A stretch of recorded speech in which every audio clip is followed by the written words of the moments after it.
Dawn light filtered through the sheer curtains in Eliza's bedroom as she carefully rose from her bed, trying not to disturb her newborn Lily.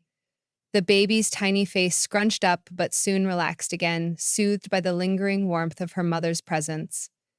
Eliza tiptoed across the room, moving slowly with the graceful caution of a dancer.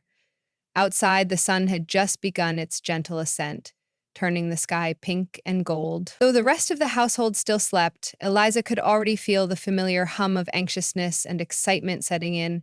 Today was the day she would try to bring her dream to life, a simple but profound idea she'd had in the first weeks after Lily's birth, a morning singing circle for new mothers in the local park.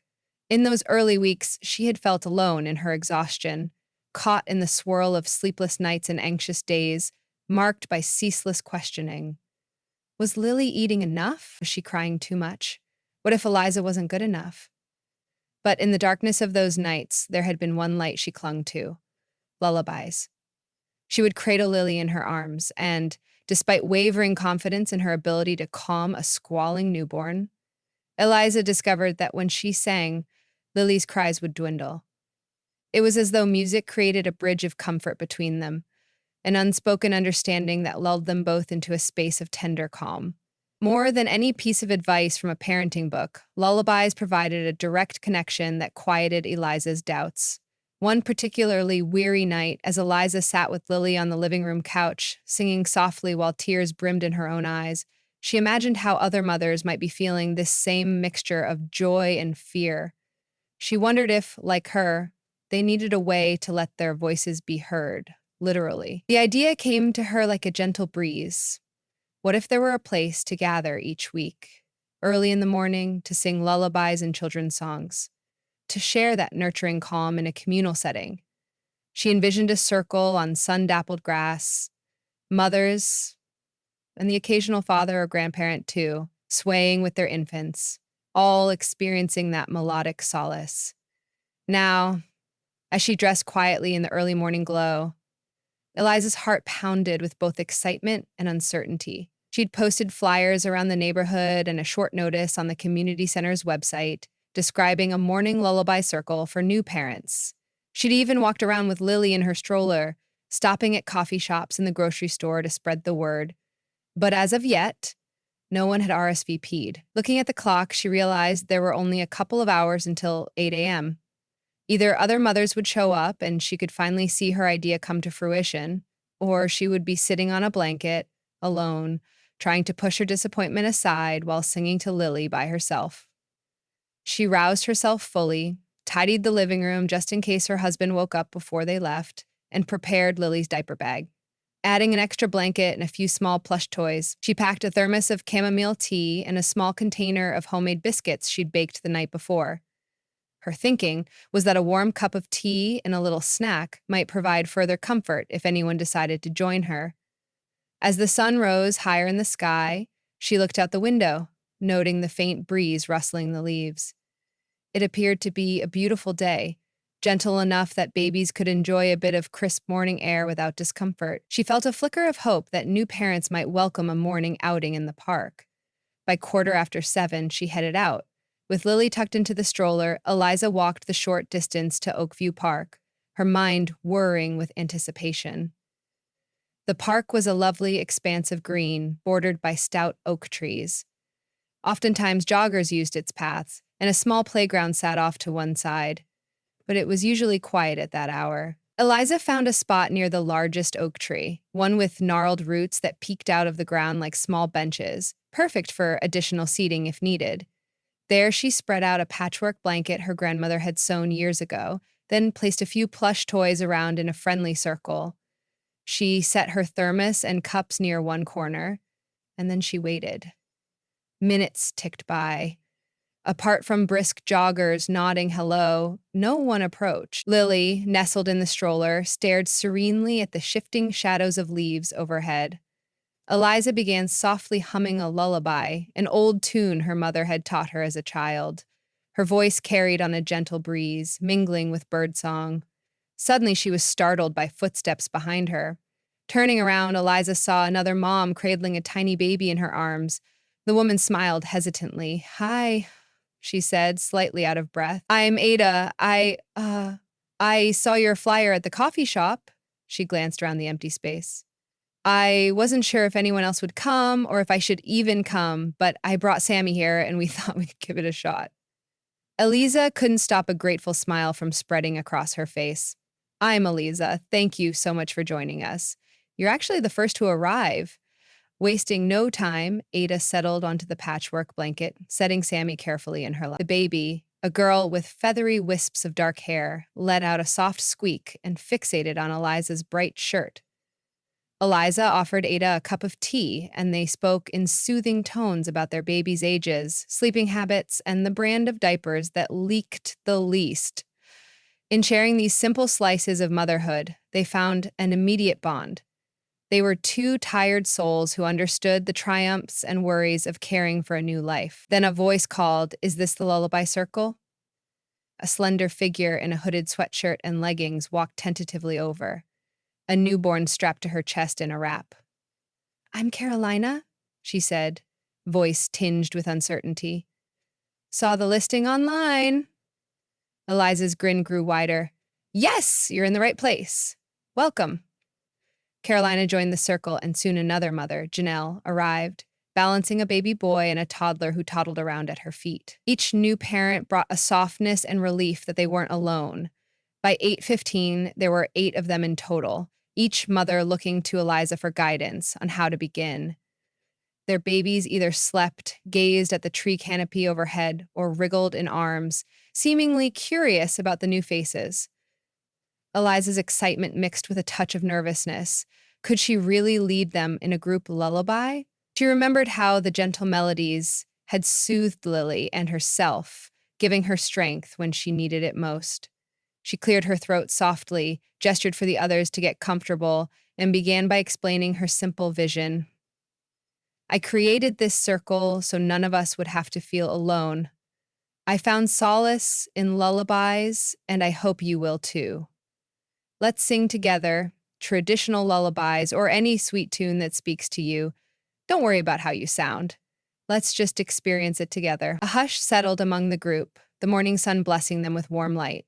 Then quietly, Eliza started singing the first verse of Twinkle, Twinkle, Little Star, her voice trembling slightly with emotion. One by one, the other mothers joined in, their voices blending in the crisp morning air. Some sang tentatively, perhaps unsure. Others harmonized softly. Babies cooed. A gentle breeze rustled the oak's leaves overhead, almost as if nature itself were accompanying them. When the lullaby ended, everyone smiled with a mixture of astonishment and relief, as if they had discovered an unexpected gift in the simple act of singing together. They sang more songs, some as simple as Hush Little Baby, others drawn from different heritages. Ada introduced a lullaby her grandmother used to sing in Portuguese, while Janelle offered a sweet melody her mother had taught her that was originally from the Caribbean. With each lullaby, the mothers exchanged glances, discovering the similarities in their experiences. The late nights, the attempts to soothe crying infants, the exhaustion that came with never quite feeling prepared for the day. Yet, in that moment of shared song, fatigue melted away into acceptance and empathy. They were forging a bond far deeper than polite small talk or social media messages. Once they had sung for nearly half an hour, Lily, fully awake, began to fuss a bit, and this signaled a lull in the musical moment. Eliza poured more tea, offering biscuits to everyone who wanted a snack. The other mothers joined in conversation, discussing products that had worked or failed them, humorous mishaps with diaper blowouts, and the way their partners tried to help but often didn't realize how much they were struggling inside. Carolina admitted that she was battling postpartum anxiety, and it was hard for her to even leave the house some mornings. Just the thought of driving to the park had made her chest tighten. But I kept thinking about the singing, she said quietly, running her fingers through her baby's hair. I needed the singing, and that got me out the door. Eliza felt a subdued ache in her chest, a deep empathy born from memories of her own postpartum blues. She reached out to Carolina, placing a gentle hand on her shoulder.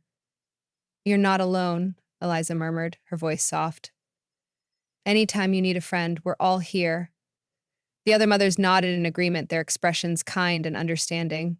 In that instant, Carolina's shoulders relaxed, as though she were releasing a weight she'd been carrying for weeks.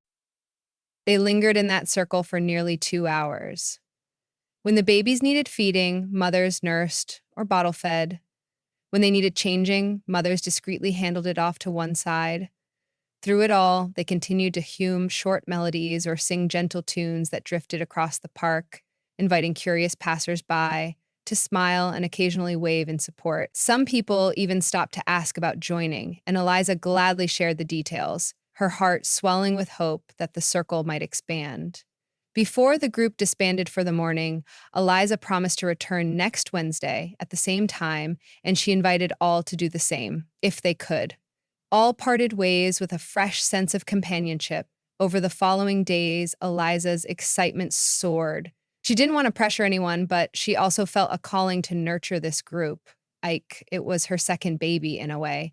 She found a free space on the bulletin board at the community center to pin more notices. She joined a local parenting forum and wrote a brief post about the Lullaby Circle, inviting anyone interested. She also posted in an online group dedicated to new mothers in their neighborhood. The reaction was surprisingly positive. Mothers she'd never met wrote comments like, "I've been looking for something like this," and "I can't wait to come sing with my baby." She watched notifications pile up, her heart fluttering each time. When next Wednesday arrived, clouds threatened with a slight drizzle. Eliza worried that no one would show up. She hurried to the park with an umbrella strapped to Lily's stroller, the patchwork blanket in one hand. The ground was damp, but the oak offered some shelter, its leaves forming a canopy thick enough to catch the light rain. Once again, she was the first to arrive, setting up the blanket in a spot adjacent to the tree trunk so they could avoid any mud. She glanced at her phone. 5 minutes until 8 a.m. The park looked deserted beyond the swaying branches and glistening grass, but just as she began to doubt, she heard the crunch of footsteps approaching. It was Janelle, balancing her baby on one hip and guiding her toddler with the other hand. Behind her, Ada pushed a stroller and Carolina arrived soon after, hood pulled up against the drizzle.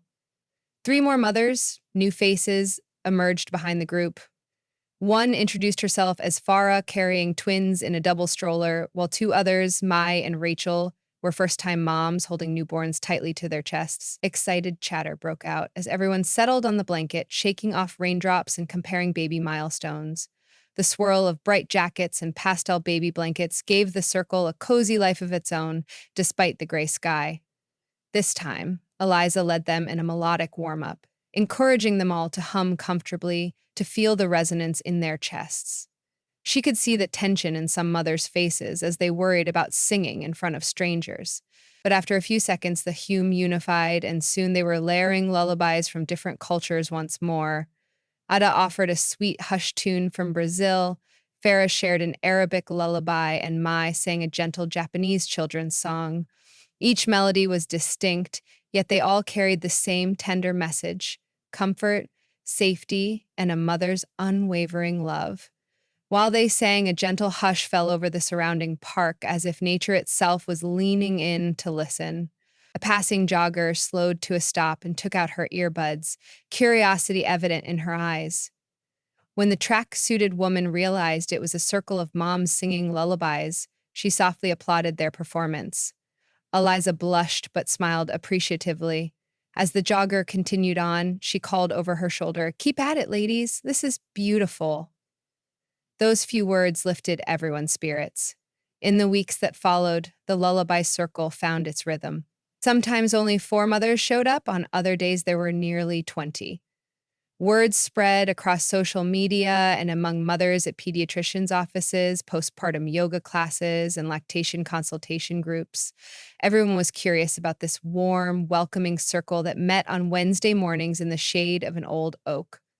It was free, and there was no pressure beyond simply arriving with a baby, a blanket, and a willingness to share a song. One mother who arrived recently joked that it was the most judgment-free zone she'd found since becoming a parent.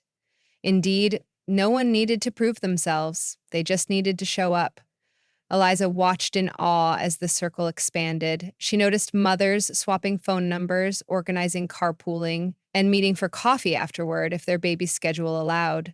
Those who confronted postpartum blues drew strength from the realization they weren't fighting their battles alone. Husbands and partners began hearing about it too. Sometimes a dad would show up, uncertain at first, but welcomed wholeheartedly. Eliza learned she didn't have to lead everything by herself. Janelle often made suggestions for new songs. Ada would bring small finger puppets for the babies, and Farah sometimes brought a portable speaker to play gentle background music. Each contribution was a symbol of the communal spirit that had blossomed here. One particular Wednesday, about 6 weeks after the circle's inception, Eliza noticed a new face, a gaunt young woman standing at the edge of the group, baby fussing in her arms. She looked nervous, as though uncertain if she should take that final step forward. Eliza rose and gently gestured for her to join them. The woman, who introduced herself as Michaela, sat on the periphery, tears threatening to spill over onto her cheek. She explained in a trembling voice that she'd been suffering from severe postpartum depression and panic attacks. And that morning, she'd barely managed to slip out of the house before her anxieties told her she couldn't do it.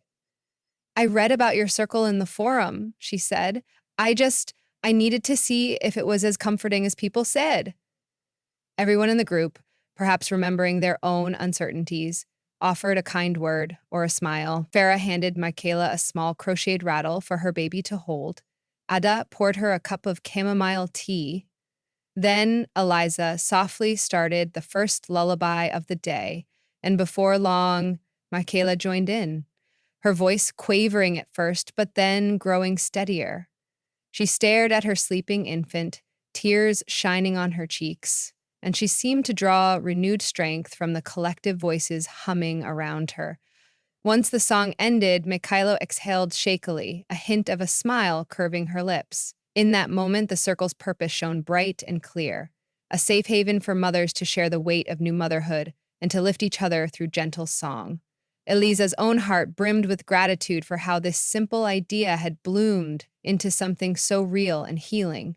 She remembered the first time she had felt that sense of comfort when she sang lullabies to Lily. Now, so many mothers were experiencing a shared release from their anxieties and fears. Music had become a universal language for expressing both vulnerability and fortitude, weaving an invisible but potent web of compassion between them. Soon enough, summer was winding down and the park's leaves began to change color. Eliza wondered if the cooler temperatures would keep the circle going. Yet, every Wednesday, despite crisp mornings and a smattering of fallen leaves, mothers still gathered. Many times, they brought blankets to wrap around themselves and their babies. Someone suggested bringing a small pop-up canopy if rain threatened again. Another person mentioned knitting matching scarves for everyone. Over cups of steaming tea, the mothers discussed their growing kids, reached out to those in crisis, and explored ways to instill a sense of community in their children as they grew older. The day finally came when Eliza realized Lily was nearly 6 months old. Time was slipping quickly through her fingers, and Lily's sweet newborn features were giving way to the brightness of infancy. On that Wednesday, as the group gathered, some long-standing members reminisced about how it had all started with Eliza's simple invitation. They thanked her for giving them a place to discover each other.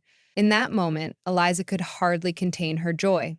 In truth, she admitted, I was just so lonely in the beginning. I needed community as much as I wanted to provide it for others.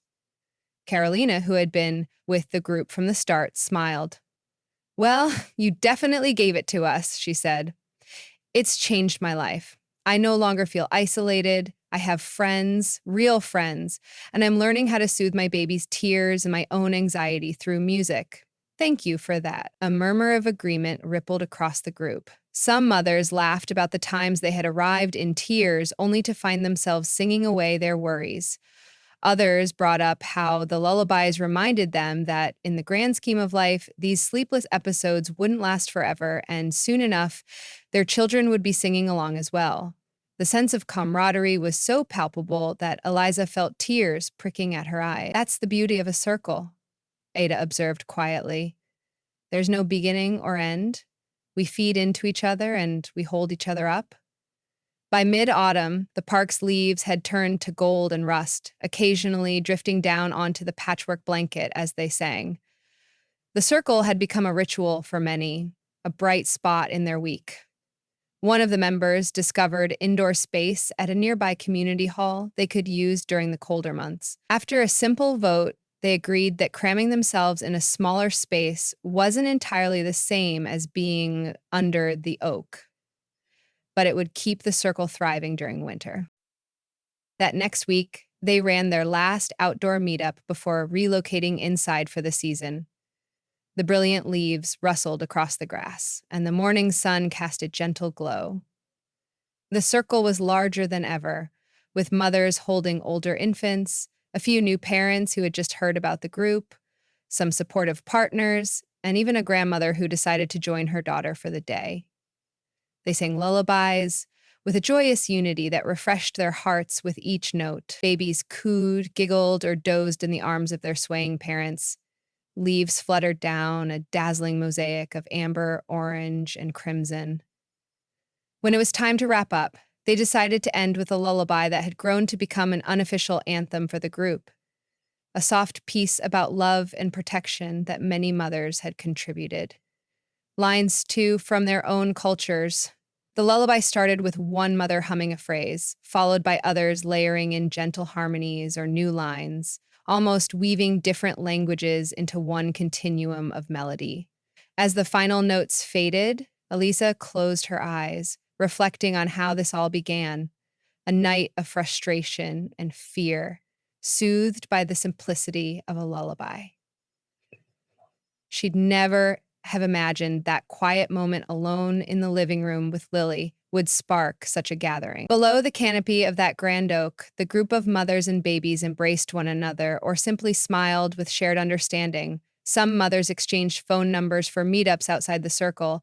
Others made tentative plans to form smaller get-togethers during the week. But the bond, woven by lullabies and empathy, was now deeply rooted. They would carry it forward with them even after the final leaf dropped from the oak's branches. Liza walked home that day feeling lighter than she had in months. Lily snoozed in the stroller, lulled by the residual warmth of the singing.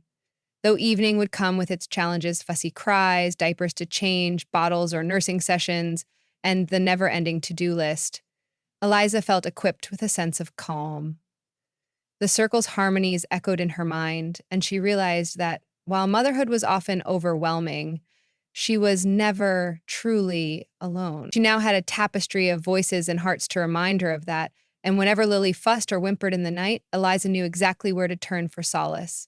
She would sing just as she always had, knowing that somewhere another mother might be doing the same, and that their voices, though miles apart, stayed connected in the everlasting circle of lullabies.